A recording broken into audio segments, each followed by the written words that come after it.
기다림이 복이 되는 방법, 기다림이 복이 되는 방법이라는 제목으로 하나님 말씀 전하도록 하겠습니다. 많은 사람들이 성경의 인물들을 볼 때에 오늘 말씀에 등장하는 이 이삭이라고 하는 인물을 성경 인물들 가운데 가장 평안하고 안정적으로 산 사람이 누가 있을까라고 보면은 이 이삭이라는 인물을 뽑는다는 겁니다. 이 인물에 대해서 간단하게 설명을 해드리자면 우선 아버지가 믿음의 조상이라고 불리는 아브라함입니다. 그리고 그에게 이제 믿음의 유산을 물려받았고 믿음의 유산뿐만이 아니라 이제 현실의 많은 유산을 또한 물려받았습니다. 그래서 풍족한 삶을 살았죠. 그리고 믿음의 후손이기 때문에 하나님께서 또 그 이삭에게도 복을 주셨습니다. 그래서 농사를 하면은 100배의 결실을 맺게 하셨다는 것을 우리가 말씀을 통해서 잘 알고 있습니다. 그가 우물을 파려고 하면요, 우물이 나왔어요. 땅을 파면 그냥 물이 솟아나는 그런 놀라운 역사가 그의 삶 가운데서 있었다는 것입니다. 그러니까 이런 모습을 보았을 때 이삭이라고 하는 이 사람이 하나님의 복을 받은 사람의 참 좋은 예라고 많은 성도들이 여기는 것 같습니다. 근데 이제 우리는 이삭의 삶을 이렇게 겉으로만 그리고 결론만 봐서 이렇게 평안한 삶처럼 보일지는 모르겠지만 사람의 인생이 다 마찬가지입니다. 자세히 들여다보면은 다 아픔과 고난이 있습니다. 이삭의 삶도 마찬가지로 어려움과 고난이 있는 힘든 삶이었다는 거죠. 근데 그런 삶 가운데서 우리가 결과적으로 봤을 때 이삭이 참 하나님께 많은 복을 받았다, 그의 삶이 평안하다라고 여길 수 있는 이유가 무엇이냐면요, 이 사람은 기다림을 통해서 하나님께 복을 받는 법을 아는 사람이었기 때문에 그렇습니다. 저는 오늘 이 말씀을 우리가 나눔을 통하여서 우리 모든 성도들께서 우리 성도들의 삶 가운데서도 기다림의 복을, 기다림이 복이 되는 그런 하나님의 축복을 받으시는 시간이 되시기를 간절히 바랍니다. 우선은요, 이삭의 결혼이 중요합니다. 우리는 이제 이삭의 지금 자녀의 얘기들을 보고 있는데 이삭의 결혼을 잠깐 볼 필요가 있습니다. 24장, 이제 우리가 25장 말씀 봤는데 24장에는요 67절이라는 굉장히 긴 분량입니다. 근데 그 67절이라는 긴 말씀의 분량을 단 한 가지 이야기로 소개를 하고 있는데 그게 뭐냐면 이삭의 결혼에 대해서 이야기를 하고 있어요. 우리는 결혼을 이야기할 때 결혼을 어떻게 하면은 결혼을 한다고 생각하십니까? 그러니까 사랑하는 두 사람이 만나서 결혼하는 것이다라고 생각을 하는데요. 성경은 특별히 그 창세기 24장에서는요, 결혼에 대해서 뭐라고 이야기하냐면은 이삭의 결혼, 특별히 이삭의 결혼은 철저하게 믿음의 이야기였다라고 성경은 이야기한다는 것입니다. 이삭은 40세에 결혼을 했습니다. 굉장히 늦은 시기, 지금 우리가 봐서도 굉장히 늦은 시기에 결혼을 한 것 같습니다. 근데 옛날에는 지금보다 더 일찍 결혼하는 분위기였어요. 그래서 더 어린 나이에 훨씬 결혼을 했기 때문에 40에 결혼한다는 것은 굉장히 늦은 결혼이다. 앞에서도 말씀드렸지만 이삭의 상황은 어떤 상황입니까? 아주 부잣집, 유복한 집안의 아들이에요. 상속자입니다. 그러니까 이제 그냥 겉으로만 보여지기로만 봤을 때는 이 사람이 결혼하기에 제가 봤을 때는 괜찮은 사람이었을 것 같다는 생각이 듭니다. 오히려 그와 결혼하고자 하는 가나안의 여인들이 많이 있었을 거라고 저는 생각을 합니다. 그런데 그럼에도 불구하고 왜 40이 될 때까지 결혼을 하지 못했을까? 우리는 그 이유를 그의 아버지 아브라함의 말에서 찾아볼 수가 있는데요. 창세기 24장 4절 말씀 보시면은 이렇게 이야기합니다. 제가 읽어드리겠습니다. 내 고향, 내 족속에게서 내 아들 이삭의 아내를 택하라라고 아버지가 말씀을 한다는 거예요. 이삭의 결혼이라는 것은 단순히 사랑의 문제나 마음에 드는 여인이 있고 없고의 문제가 아니었다는 것입니다. 그럼 무슨 문제냐? 믿음의 가정을 이루기 위한 믿음의 문제였다는 것입니다. 그의 아버지 아브라함의 결혼도 그랬고 결혼의 핵심은 이 문제입니다. 단순히 사랑하는 사람의 만남이 아니라요, 성도들에게 있어서는 결혼은 믿음의 문제예요. 그래서 이삭은 40이 될 때까지 결혼하지 못했습니다. 그러나 하나님의 은혜로 이삭은 리브가라고 하는 믿음의 여인을 아내로 얻게 되었고 믿음의 가정을 이루게 되었다는 것입니다. 그럼 이렇게 어려운 시간과 과정을 통해서 가정을 이루게 되었다면은 이제 잘 살면 좋을 텐데 그렇게 하나님의 은혜로 시작된 가정에 문제가 한 가지가 있었습니다. 그의 아버지 아브라함이 겪은 것과 같은 문제였습니다. 무슨 문제입니까? 이삭이 겪은 가정의 문제가 무엇이었을까요? 자녀가 생기지 않는다는 것이었습니다. 그의 아버지 아브라함은 하나님께 직접 말씀을 들었습니다. 하나님의 명령을 받은 것이죠. 하나님의 부르심과 약속을 받은 사람이니까 그러면 조금 더 참을 수 있지 않을까, 견딜 수 있지 않을까 싶은데 아들 이삭은 하나님의 부르심을 본인이 직접 부르심을 받은 것은 아닙니다. 그러니까 아마 그 자녀가 없이 지내는 삶이 더 어려웠을 것이라고 저는 생각을 합니다. 근데 이삭은 아버지와는 달랐습니다. 왜냐하면 그는 아버지의 실수를 보면서 자랐기 때문입니다.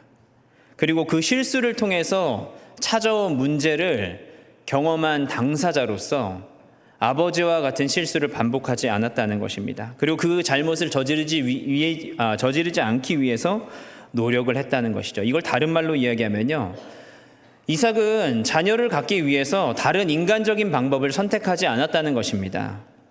그의 아버지는 하나님의 때를 기다리지 못하고 자녀의 문제를 해결하기 위해서, 후손의 문제를 해결하기 위해서 어떤 방법을 선택했습니까? 첩, 하갈과 동침했고 이스마엘이라는 자녀를 얻었습니다. 그러나 오늘 우리가 읽은 말씀 21절을 보시면요, 이렇게 이야기합니다. 이삭이 그의 아내가 임신하지 못함으로 그를 위하여 여호와께 간구했다.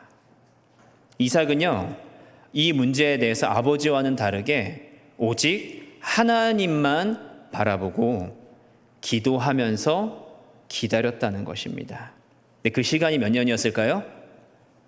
그것도 20년입니다. 그래서 26절에 이렇게 이야기하죠. 리브가가 그들을 낳을 때에 이삭이 60세였더라. 40세에 결혼을 해서 몇 세의 자녀들을 낳았습니까? 60세. 몇 년을 기다렸을까요? 20년.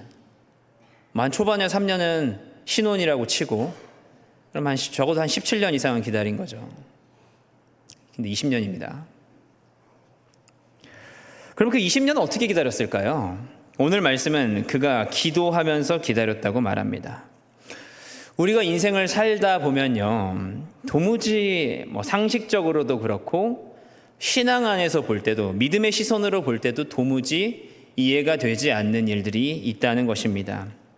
그의 아버지 아브라함의 경우는 이런 것이었습니다. 하나님께서 나에게 자손을 주신다고 했는데 왜 25년 동안 자녀를 주시지 않는가? 또 하나는 이런 것일 것입니다. 100세의 자녀를 얻었는데, 하나밖에 없는 아들을 얻었는데 왜 그 하나뿐인 아들을 제물로 바치라고 하시는가? 여러분들이시라면은 상식적으로는 당연히 말할 것도 없고요, 믿음 안에서 하나님께서 여러분의 삶에 이런 일을 행하신다면은 이해하실 수 있겠습니까? 하나밖에 없는 아들, 25년 만에 얻은 그 아들 바치라고 하면 바치실 수 있으시겠어요? 안 되죠. 근데 우리가 여기서 한 가지 생각해 볼 만한 것이 있습니다. 하나님의 입장에서 보셨을 때에 아브라함의 믿음이 과연 언제 성장을 했을까라는 거예요. 어떤 시점에서 그의 믿음이 크게 성장을 했을까 생각해 보면요, 그때가 바로 이런 상황입니다. 나의 상식과 나의 믿음으로 이해할 수 없는 상황, 받아들일 수 없는 상황, 그런 상황을 이제 우리가 믿음으로 받아들일 때, 믿음으로 받아들이고 고난을 극복했을 때, 그때 아브라함도 마찬가지고 성도들의 믿음도 크게 성장하는 시간이라는 것입니다. 오히려 그때가 믿음의 근육이 자라나는 시기라는 것이죠. 그래서 이해가 되지 않는 상황에서 하나님을 신뢰하고 기도하고 기다릴 때 믿음이 자라난다는 것입니다. 이삭도 마찬가지였습니다. 자녀가 생기지 않는 상황에서 그 20년이라는 시간 가운데서 그는 묵묵히 기도하며 기다렸다는 것입니다. 그리고 그때 그의 믿음이 성장했다는 것이죠. 이후에 또 한 가지 사건이 등장을 합니다. 22절을 보시면요, 이렇게 이야기합니다. 그의 아들들이 그의 태 속에서 서로 싸우는지라 그가 이르되 이럴 경우에는 내가 어찌할꼬 가서 여호와께 묻자온대. 뱃속에서 싸웠다라고 얘기하니까 그냥 이걸 단순하게 생각하시면 아마 리브가가 그 아이를 이렇게 베고 있을 때 뱃속에서 통증이 아마 있었던 것 같아요. 그러면 이제 자녀를 이제 출산해 보신 분들은 그냥 보통 배가 아픈가 보다, 이렇게밖에 표현을 못해서 죄송합니다.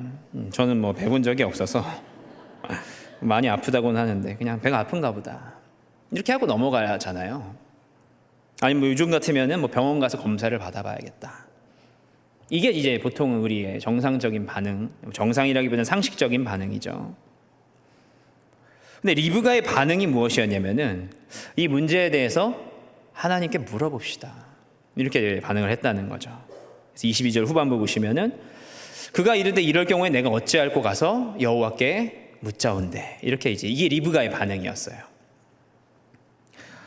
이 앞에 자녀를 갖지 못했던 그 20년이라는 시간, 이 시간은 이삭의 믿음이 성장하는 시간이었고 동시에 이 리브가라고 하는 여인도 그의 믿음이 성장하고 성숙해지는 시간이었습니다. 그래서 지금과 같이 자신의 몸에 어떤 문제가 있었을 때 다른 방법을 찾는 게 아니라 하나님께 물어봅시다. 기도해 봅시다. 즉 기도로 답을 찾자는 그런 믿음의 반응이 나오는 성숙한 신앙의 여인이 되었다는 거예요. 이삭도 성장하고 리브가도 성장하고 20년이라는 시간을 통해서. 그래서 하나님께 그 이제 질문을 기도를 해야 되니까 기도를 했습니다. 하나님께서 답을 주십니다.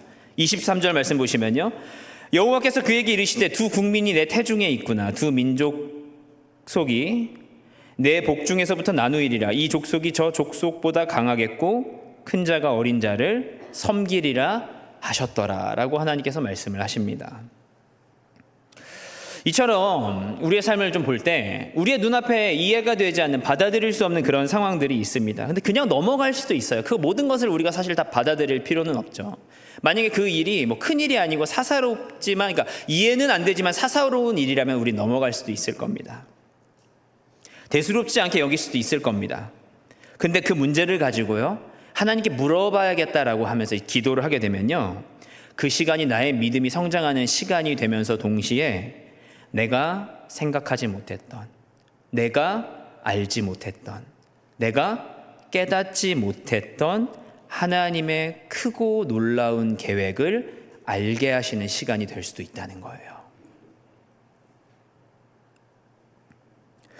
이삭이나 리브가가 자신의 자녀들이 어떤 삶을 살게 될 것인지 알 수 있었을까요?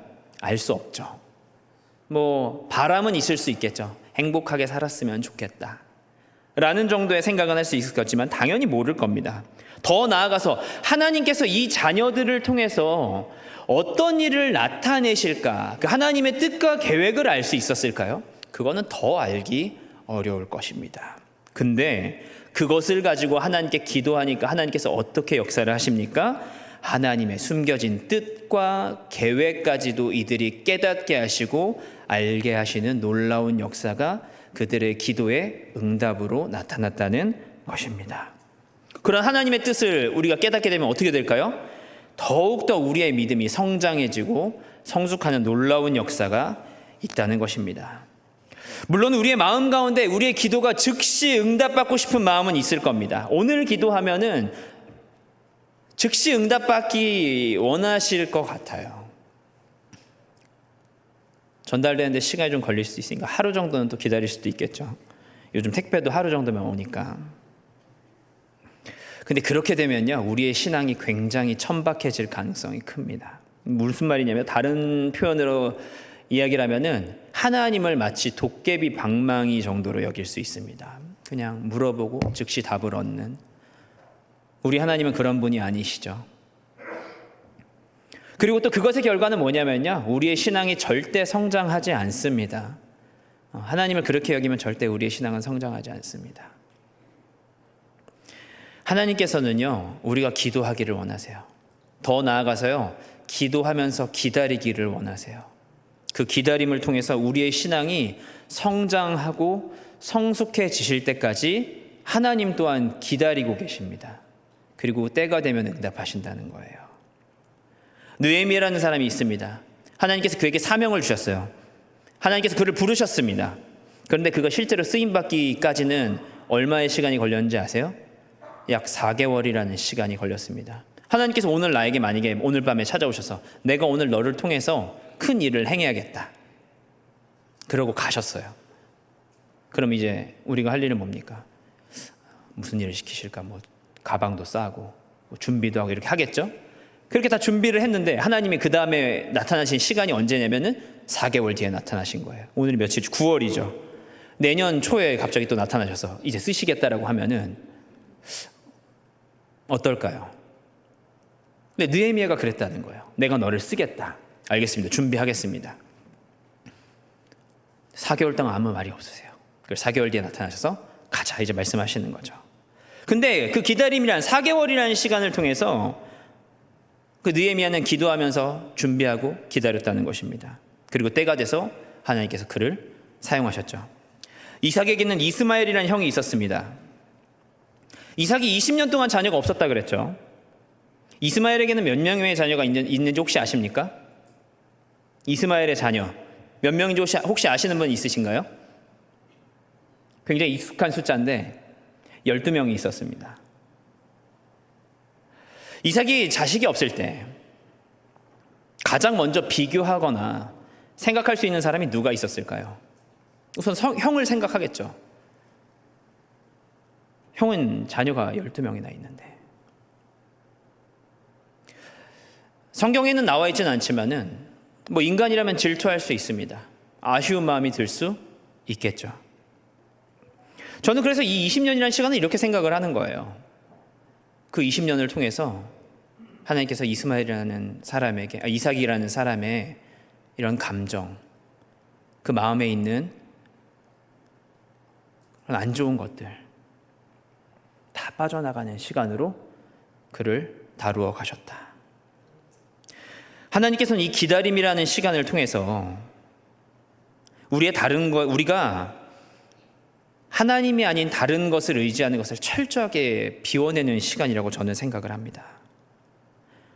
하나님만 철저하게 바라보고 의지하게 만들어 가시는 시간이라고 저는 생각을 합니다.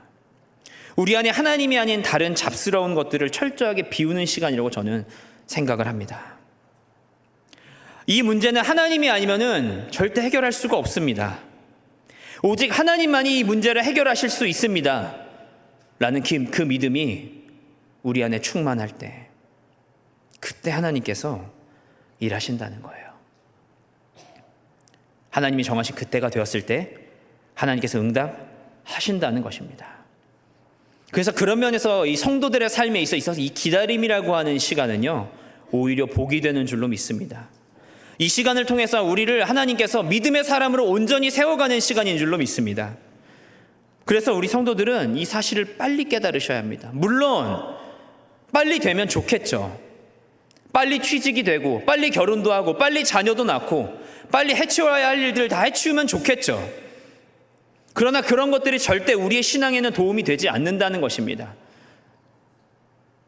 오히려 하나님께서는 우리를 기다리게 하심으로 믿음의 사람으로 세워가신다. 하나님이 아닌 다른 것은 철저하게 의지 못하도록 우리 안에 있는 그 모든 것들을 내려놓게 하신다. 이 문제를 해결하실 수 있는 분은 하나님밖에 없다라는 것을, 그 생각만 우리 안에 남도록 그때까지 기다리게 하신다는 거예요. 이것을 깨달은 성도의 삶은 어떻습니까? 절대 사람 의지하지 않습니다. 절대 환경 의지하지 않습니다. 다른 것을 쳐다볼 필요가 없습니다. 하나님 앞에 엎드리기만 하면 됩니다. 그럼 하나님께서 알아서 다 해주실 줄로 믿습니다. 그래서요, 이것을 깨달은 성도의 삶이 굉장히 자유롭고 평안합니다. 사람을 의지할 필요가 없어요. 다른 것에 우리가 전전긍긍할 필요가 없다는 것이죠. 그렇게 하나님만 바라보는 사람이 되면은 하나님이 쓰시기 좋은 인생이 됩니다. 그리고 하나님께서 그때 그 사람을 통해서 일을 하시는 거예요. 저는 우리 모든 화흥교회 성도분들이 이런 인생이 되시기를 간절히 소원합니다. 우리의 삶에서 기도의 응답이 되지 않을 때 두 가지 모습이 찾아오는 것 같습니다. 첫 번째는 실망하는 거죠. 실망하게 되면 어떻게 될까요? 포기하게 됩니다. 두 번째는 이런 모습입니다. 인내하는 것이죠. 인내하면 어떻게 됩니까? 소망을 갖게 됩니다. 소망을 갖고 기다릴 수 있게 되죠. 실망하고 포기하면요, 반드시 낙심합니다. 낙심하면은 지쳐서 좌절합니다. 그러면요, 성도라 할지라도요, 기도를 중단하는 때가 있습니다. 근데 우리는 이제 그거를 잠깐 쉬었다가 하면 되지. 내 상황이 좀 더 나아지면 하면 되지. 이렇게 여기는데 그때부터 우리의 삶이 철저하게 무너지기 시작을 해요. 기도하던 사람이 기도를 안 하게 되면요, 영적인 무력감이 우선 찾아옵니다. 그리고 육신의 사람이 돼요. 세상의 사람이 되는 거죠. 그러면 이제 하나님 떠나게 되는 겁니다. 다른 말로 하면 더 이상 하나님을 의지하지 않게 되는 겁니다. 그럼 이제 사람을 찾게 되고 이제 어떤 환경을 의지하게 되죠. 그런 과정에는 아예 돌아서는 사람도 있습니다. 기도를 안 한다는 건요, 단순히 안 한다의 문제가 아니라 이건 심각한 영적인 문제를 불러올 수 있다는 거예요. 이삭은 어떠했습니까? 인내하고 소망을 갖고 기도하면서 기다렸습니다. 기도가 멈추지 않으니까 어떤 일이 일어납니까? 기도가 계속해서 이어집니다. 제가 설교를 쓰면서 좀 웃기는 표현이라고 생각을 했는데요. 기도를 계속하면요, 어쨌든 기도를 계속하게 됩니다. 그래요. 기도를 계속하면 정말 기도를 계속하게 돼요. 기도를 해보신 분은 압니다. 기도가 계속 이어진다는 거예요. 기도의 사람은. 여러분의 삶에 문제가 있으십니까? 어려움이 있으십니까? 고난이 있으십니까? 또는 여러분 안에 원망과 분노가 있습니까? 그럼 우리는 어떻게 해야 됩니까? 기도하시라는 거예요. 다른 것으로는 그것을 해결할 수 없다는 것을 빨리 인정하시기를 바랍니다. 이삭에게는 그 시간이 결코 짧은 시간이 아니었어요. 20년이죠. 자그마치 20년이란 말이에요. 그러나 그는 그 시간을 인내와 소망으로 기다리면서 기도했다는 것입니다. 그리고 그 기도를 통해서 그 사람은, 이 이삭이라고 하는 자는 믿음의 유산을 계속 이어갈 수 있었다는 것이죠. 하나님께서 그의 삶에 은혜를 주셨다는 것입니다. 이게 이삭의 삶이에요. 결국에는 하나님의 은혜를 경험하는 길은 기도밖에 없습니다. 그리고 우리의 삶에 찾아오는 그 기다림이 복이 되는 방법 또한 기도밖에 없습니다. 불이 많은 여인에게 하나님께서 자녀를 주시는 방법은 기도밖에 없습니다. 내가 이해할 수 없고 받아들이지 못하는 상황을 이겨내고 견뎌낼 수 있게 하시는 방법도 기도밖에 없습니다. 나의 무력감과 원망과 분노, 이런 부정적인 감정을 해결할 수 있는 것도요, 기도밖에 없습니다. 기도는 반드시 쌓입니다. 기도는 절대 땅에 떨어지지 않습니다. 나의 기도는 반드시 하나님의 뜻과 계획 가운데 어딘가에 반드시 있다는 것을 기억하시기를 바랍니다. 그리고 응답될 때까지 기다리고 기도하시면 됩니다. 그러면 반드시 하나님께서는 우리의 기도에 응답하실 줄로 믿습니다. 그래서 신앙생활은요, 기다리는 것이 답입니다. 믿음을 가지고 기다리는 것, 기다리면서 기도하면서 기다리는 것, 그것이 우리의 신앙생활엔 다른 방법이 없다는 것입니다. 그런 의미에서 성도는 뭐 하는 자입니까? 기다리는 자입니다. 뭐 하면서 기다리는 자입니까? 기도하면서 기다리는 자다. 그럼 하나님께서 반드시 응답하실 줄로 믿습니다. 우리의 문제를 해결하실 수 있는 분 하나님밖에 없는 줄로 믿습니다. 짧게 한 가지만 이야기하겠습니다. 아마 여기 계신 분들 자녀들의 어떤 신앙에 대해서 많은 기도를 하실 것 같습니다. 제가 적어도 멀리 가지 않고 올해만 제가 딱 돌아봤을 때 기도하는 자녀들을 제가 보니까요, 특별히 새벽 기도 나오는 자녀들, 새벽 기도 나온 청년들을 보니까요, 제가 발견한 한 가지 특징이 무엇이냐면요, 이들의 부모님이 다 새벽 기도를 나오거나 나왔거나입니다. 근데 우리가 이제 보통 이렇게 생각하잖아요. 문제가 생기면 기도를 해야지. 그럼 보통 이제 새벽 예배를 나오는데 그냥 그 생각이 절대 떠오르지 않아요. 그럼 우리 자녀들이 만약에 어떤 문제가 생기고 어려움이 생겼을 때, 나의 힘으로는 해결할 수 없는 그런 일이 생겼을 때 이들이 이 문제를 어떻게 돌파할 것인가를 생각해 본다면은, 저는 그 자녀들이 가장 먼저 생각하는 게 뭐냐면은, 우리 부모님이 어떻게 하셨지? 우리 부모님은 그때에 새벽 기도를 나갔다. 하나님 앞에 엎드렸다. 자녀들이 부모들의 뒷모습을 보는 거예요. 그리고 또 기가 막히게도요, 부모가 앉았던 그 자리를 또 찾습니다. 또는 그 옆자리를 찾습니다. 기도의 내용은 기억하지 못해요. 당연히 기억하지 못하죠. 기도의 자리는 기억한다. 여러분들의 자녀가 하나님께 기도하는 자녀가 되기를 원하십니까? 새벽 기도 나오십시오. 자녀들은 그 부모님의 뒷모습을 보고 있습니다. 그리고 시간이 지나서 그들도 기도의 자리를 찾아야 할 때, 나의 힘으로 해결할 수 없는 그 문제가 있을 때 이들이 하는 방법이 무엇일까요? 우리 아버지가 나갔듯이, 우리 어머니가 나갔듯이 나도 그 자리를 찾아야겠다. 그러면 그 자녀들이 믿음의 자녀들이 되는 거예요. 그러기 위해서 우리가 해야 될 것이 무엇입니까? 우리 부모들이 먼저 기도의 자리로 나아가야 한다. 우리의 자녀들에게 그런 믿음의 유산을 줄 수 있는 우리 모든 성도들 되시기를 간절히 바랍니다. 말씀을 맺겠습니다. 우리의 모든 문제를 해결할 수 있는 것 기도밖에 없습니다. 믿으십니까? 아멘. 끝까지 기도하며 기다리면 반드시 우리가 믿음으로 승리할 줄로 믿습니다. 기도를 멈추셨습니까? 다시 시작하시길 바랍니다. 기도의 자리를 회복하시기를 바랍니다. 그런 하나님께서 우리의 삶을 회복시키시고 다시 일어날 힘을, 또한 하나님의 크고 놀라운 뜻을 우리에게 보여주실 줄로 믿습니다.